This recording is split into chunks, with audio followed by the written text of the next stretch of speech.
comidas paradas. E eu falei, eu preciso mudar isso dentro da minha casa. E aí eu comecei a mudar os móveis, sabe? Tirei um tapete de um lugar, mudei um sofá, coloquei uma música e nisso o Beto desceu as escadas. E eu falei, pô, me ajuda aqui, vem aqui. Eu queria que ele fizesse algo para que ele saísse daquele estado de energia que ele estava, que é diferente do que ele gosta, né? Tá ali fechado, sem ninguém. E aí nesse momento eu encontrei um porta-retrato, na verdade um álbum de fotografia, da primeira vez que eu fui pra Disney. Eu fui pra Disney com 27 anos de idade, foi minha primeira vez que eu fui pra Disney, né, que foi uma viagem da Junés. E aquela viagem pra mim foi tão especial que cada lugar que eu olhava para aquele parque eu me arrepiava. Eu chorei várias vezes, porque eu queria muito que a minha irmã estivesse lá comigo. Eu só pensava nela todos os momentos. E aí eu peguei aquele álbum de fotos, porque eu gosto de imprimir fotos, e eu vi uma foto minha e do Beto do lado de um carrossel. Eu fiz questão de falar pra ele, amor, vamos tirar uma foto aqui na frente do carrossel. Por quê? Porque era o carrossel mais lindo que eu já tinha visto em toda a minha vida. Era o carrossel mais incrível, aqueles cavalos gigantescos rodando, aquela coisa incrível que parecia de ouro, aqueles cavalos. E aí me veio uma mensagem naquele dia que eu peguei aquela foto da minha sala. E eu olhei pro Beto, mudando o sofá de lugar, mudando o tapete. E eu olhei pra ele e comecei a chorar. Ele falou, por que você tá chorando? Eu falei, obrigada. Obrigada por você ter aproveitado a oportunidade de ter feito esse negócio de forma profissional. Porque eu entendo que a oportunidade, ela não é um cavalo que passa na tua vida só. Não é uma oportunidade. Existem algumas oportunidades. Vocês que estão aqui, eu acredito que muitos de vocês não vivem só da Junés. Vocês têm outras profissões, ou já tiveram outras profissões, e que foram oportunidades, e que são oportunidades. Só que eu queria que vocês entendessem que as oportunidades são como aquele carrossel. Umas oportunidades maiores, mais altas, mais baixas, elas sobem, elas descem. Agora está na tua mão escolher a oportunidade que você quer e fazer dessa oportunidade a tua realidade. Eu comecei a chorar porque eu agradeci ele ter feito aquilo de forma tão profissional, e eu decidi naquele dia que eu não ia mais ficar ansiosa, eu não ia mais reclamar depois de tudo que a gente viveu. Por quê? Porque eu tinha a oportunidade de estar naquele apartamento com as minhas comidinhas que eu adoro cozinhar, fazendo um bolo de cenoura. Quem fez bolo de cenoura na pandemia? Eu tinha essa oportunidade, fruto da escolha que ele fez, fruto daquele carrossel que foi o Junés, que ele decidiu subir, mas que ele fez o que ele tinha que fazer. Então pense, a Junés é só um dos cavalos do seu carrossel. Você pode escolher, ou você sobe nele, ou em outro.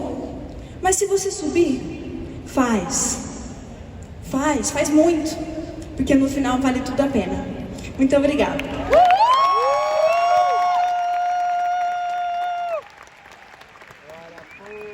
Maravilhosa! Eu falo que cada vez tá mais difícil falar depois da Isa. Tanto porque ela me fez chorar aqui lembrando disso. Pensando no... Se eu não tivesse subido nesse carrossel... E o que eu teria perdido, cara? Eu não queria saber o que eu teria perdido se eu não tivesse subido nesse carrossel. Você só sabe o barato de dar a volta nesse cavalo se você sobe nele. E além disso, além dela ter me feito chorar, fica cada vez mais difícil, porque depois dela eu não tenho nem o que falar, né? Mas continuo por enquanto. Vamos lá! Não vou falar de cavalo, vou falar de agricultura. eu me lembro de, poxa, falar disso também me emociona, porque minhas primeiras lembranças da minha vida foram na roça. Foram com meu pai, com minha avó, a avó Tetê e o avô Jurandir. Crescendo com eles, andando lá no meio da fazenda, no meio das plantações, no açude lá, cheio de árvores, de animais. E eu lembro que meu pai falava muito de plantar árvores, né? Eu fiz uma promessa, caramba, difícil. Estou muito emocionado com esse evento, isso está significando muito para mim. Ele fez, né? Promete para mim, né, antes dele falecer, vamos plantar muita árvore. Eu falei, vou meu pai, vou plantar muita árvore. E eu lembro de pirralho andando com ele lá na fazenda. E ele falava muito da questão de plantar árvore, de você deixar algo, né? De você deixar esse legado, de você se aproximar de Deus. Quando você é um agricultor, você se aproxima de Deus, né? Mesma coisa de você ter um filho, mesma coisa de você escrever um livro. Você planta uma árvore, você sai de cria para criador. Você faz uma horta, você sai de cria para criador. Você não alimenta só a sua família, você não coloca o alimento só na sua mesa, você coloca na mesa de outras pessoas também. Uma maneira de construir um legado. Meu pai falava muito também da lei da abundância. Ele falava, filho, uma semente dá uma espiga, uma semente dá uma árvore pode dar muitos frutos. Se você pegar esse fruto, filho, você vai olhar dentro, você vai contar quantas sementes tem dentro dele. Mas se você plantar uma semente, você jamais saberá quantos frutos ela pode gerar. E isso tudo, conforme eu fui passando o tempo, foi crescendo dentro do meu coração. E eu comecei a entender que teriam algumas sementes na minha vida que poderiam se multiplicar. Eu entendi que a lei da natureza é a abundância. Se você planta uma semente, você tem fartura. Se você planta uma semente, você tem abundância. Mas que você deve plantar. Meu pai falava muito sobre as estações e era muito comum, né? O agricultor, tem agricultores aqui? Tem alguns agricultores, meus amigos, roceiros. O agricultor, ele sofre com as coisas que estão fora do seu controle. E se ele não faz as coisas que estão dentro do seu controle, ele jamais vai colher. A lei da colheita é essa: você só colhe se você planta. Isso é muito óbvio. Mas não só isso. Você planta e muitas vezes você não colhe. Você planta e algumas vezes acontece a seca. E algumas vezes acontece a chuva, mas demais, muita chuva, e estraga a sua plantação. E meu pai falava, filho, você tem que focar no que está no seu controle. Planta e cuida, filho. Planta e cuida, filho. Algumas coisas vão estar fora do seu controle, algumas coisas vão estar dentro do seu controle. Plantar está no seu controle, filho. A chuva não. E o que ele fazia? Ele rezava para a chuva. Era muito comum ver meu pai rezando para a chuva. E o papai, não vai adiantar você rezar para a chuva, pai. Ele falava, filho, isso vai adiantar, eu não sei, mas eu vou rezar porque é o que eu tenho para fazer. Eu estou no meu controle, rezar e plantar, e rezar para dar certo, e plantar, e rezar para dar certo. E se não chover, filho, se eu precisar pegar um regador, eu pego para regar. E estava fora do controle dele, e ele sabia que muitas sementes ele ia plantar. E algumas sementes os pássaros comeriam, e outras sementes cairiam num solo arenoso, elas iam crescer um pouco, o sol ia queimar. E outras sementes cairiam e a praga, o mato, a erva daninha ia tomar conta. E essas sementes iriam ali se misturar com o mato, iriam morrer também. E algumas sementes cairiam sobre o solo fértil. E o que estava no controle dele? Plantar e cuidar. Era o que ele faria. Algumas colheitas seriam mais abundantes, algumas menos. É a lei, estava fora do controle dele. O que estava no controle dele? Plantar e cuidar.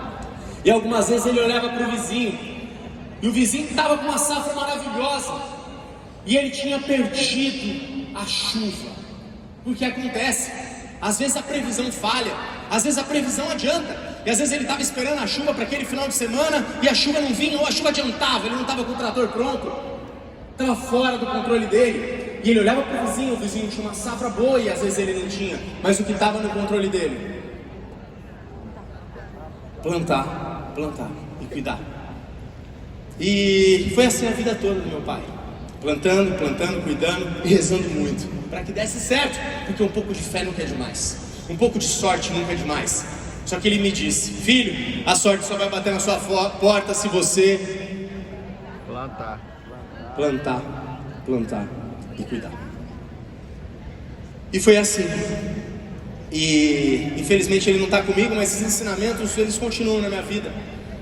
E alguns anos atrás eu tive uma grande oportunidade que bateu na minha porta. Eu tive uma semente que caiu no meu quintal, que caiu na minha terra. Eu estava pronto para ela. Eu recebi essa semente. E o que eu fiz? Comecei a plantar. Eu entendi que teria algumas estações um pouco melhores, teria algumas estações um pouco piores, mas o que estava no meu controle: plantar e cuidar. Eu tinha que fazer isso, eu tinha que mostrar o plano, eu tinha que falar com as pessoas, eu tinha que compartilhar esse produto, eu tinha que compartilhar essa oportunidade com as outras pessoas. E o que ia acontecer? Algumas coisas estavam fora do meu controle. E eu entendi que tinha uma coisa terrível que eu ia ter que lidar aqui dentro. Tinha uma coisa terrível que eu ia ter que lidar aqui dentro.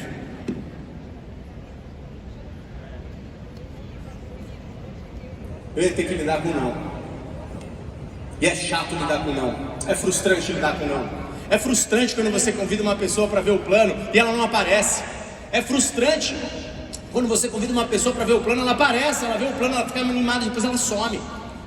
É frustrante quando você chama uma pessoa para vir para a convenção, ela vem, fica 5 minutos e vai embora. Mas o que está no seu controle? Plantar e cuidar. E eu continuei mostrando o plano.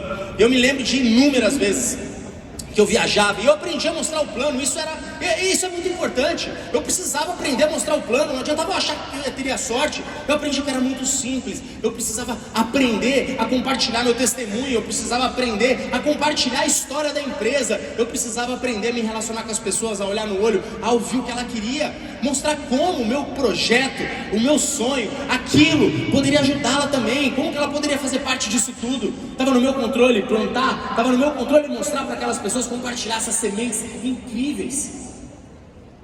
E eu me lembro, agora eu já me perdi aqui. Onde está o passador? Está aqui. Eu me lembro como se fosse hoje, quantas vezes eu peguei o carro contando moedinha, eu tinha um cofrinho, eu contava moedas para eu poder dar suporte para alguns grupos meus que estavam iniciando em outras cidades. E eu ia para lá, fazia reunião para ninguém, fazia reunião. Gente, o trabalho do diamante, eu não nasci do diamante. Hoje é muito bacana, é muito gostoso ser reconhecido. Eu passar por ali no fundo e você falar: Alberto, eu quero tirar uma foto. É lisonjeante, porque eu penso: poxa, você quer mesmo tirar uma foto comigo? De alguma forma eu devo ter contribuído na tua jornada. De alguma forma a semente que eu joguei te ajudou. Os frutos que geraram isso está te ajudando a botar comida na sua mesa, alimentar a sua família também. Isso é muito gratificante. E eu penso: cara, eu não estou sendo reconhecido, acreditem. O trabalho do Duplo Diamante não foi isso, de chegar aqui no palco, ser aplaudido e falar: oh, que maneiro, que maravilhoso. Foi um trabalho silencioso. Foi um trabalho invisível. Um trabalho que você não viu. Quantas ligações para alguns líderes, quantos planos eu fiz numa mesa de bar, numa mesa de café, numa baita de uma quebrada, plantando e cuidando, plantando e ajudando as pessoas, plantando e compartilhando o sonho. Eu entendi que se eu tivesse as ferramentas corretas, eu ia plantar mais fácil. É muito melhor se eu tivesse um trator do que se eu fosse plantar na mão. Eu entendi que se eu compartilhasse os livros, se eu compartilhasse os áudios, se eu compartilhasse os vídeos, se eu trouxesse as pessoas para um ambiente mais fértil como esse, eu teria mais chance. Talvez algumas sementes aqui vão desabrochar hoje. Talvez você já estivesse no negócio há algum tempo e vai ser hoje o teu dia. O dia que uma grande irrigação apareceu no teu terreno.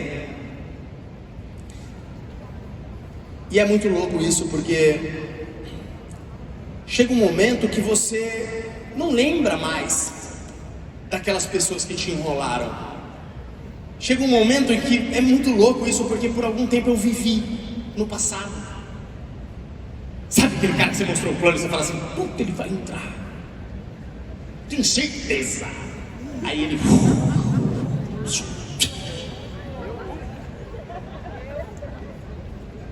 ele prometeu. Sabe aquele cara que você botava muita fé e ele te decepcionou? Aquela amiga que te decepcionou, você jurava que essa vai, achei minha diamante. Isso está fora do seu controle. Você não pode controlar as chuvas, você pode rezar para elas. O que está no seu controle? Plantar e cuidar, mostrar o plano. É isso que está no seu controle. E é muito louco isso, porque se você soubesse a história de cada semente que apareceu na minha organização, sementes que eu tinha certeza e sumiram. Isso frustra muita gente. Quando Começa uma safra, você acredita que você vai colher e some, não dá nada, você fala, isso te frustra, e lidar com a frustração foi um grande aprendizado. Milhares, eu lembro de eu voltando de viagem, cara, arrepiado, ouvindo um som, chorando, falando, não é possível, Deus, eu estou trabalhando, Deus, você está vendo aí em cima. Será que se você fosse Deus e olhasse para o seu trabalho, você fala assim, ela merece, eu vou botar um diamante na linha dessa pessoa aqui? Será? É uma boa pergunta. Será que se você fosse Deus e olhasse para o seu trabalho, você ia falar, ela merece? Ele merece? Eu falo, eu mereço, Deus, não é possível que alguém está trabalhando mais do que eu. E eu continuei plantando, e cuidando, e de repente caiu uma sementinha. E você pode ver quantos frutos tem uma semente, mas você jamais vai saber quantos frutos vai dar uma semente, você jamais vai saber isso. E de repente eu continuei mostrando o plano, e viajando para um lado, e viajando para o outro, mostrando o plano, e a semente caiu na terra, e vinha o sol, e vinha o inverno, mas eu não parei de plantar, eu continuei plantando, e apareceu outra semente. E essa semente floresceu, e apareceu outra semente. Essa semente floresceu, e apareceu outra semente. Essa semente floresceu, eu continuei plantando, e apareceu outra semente. Essa semente floresceu, e apareceu outra semente. Essa semente floresceu. Você só deve acreditar em uma coisa aqui dentro, no seu poder de plantio. E você continuar plantando, cuidando, mostrando esse plano todos os dias, você pode ter certeza que vale a pena, pelas pessoas que você ama, para você dar uma vida extraordinária para sua família, para você ser o orgulho dos seus pais, para você poder dar o melhor para quem você ama, para você poder realizar os seus sonhos, viajar para os lugares mais incríveis do mundo, e um dia você poder escolher qual é o seu escritório. Plante e cuida, é isso que está no seu controle. Deus abençoe a todos.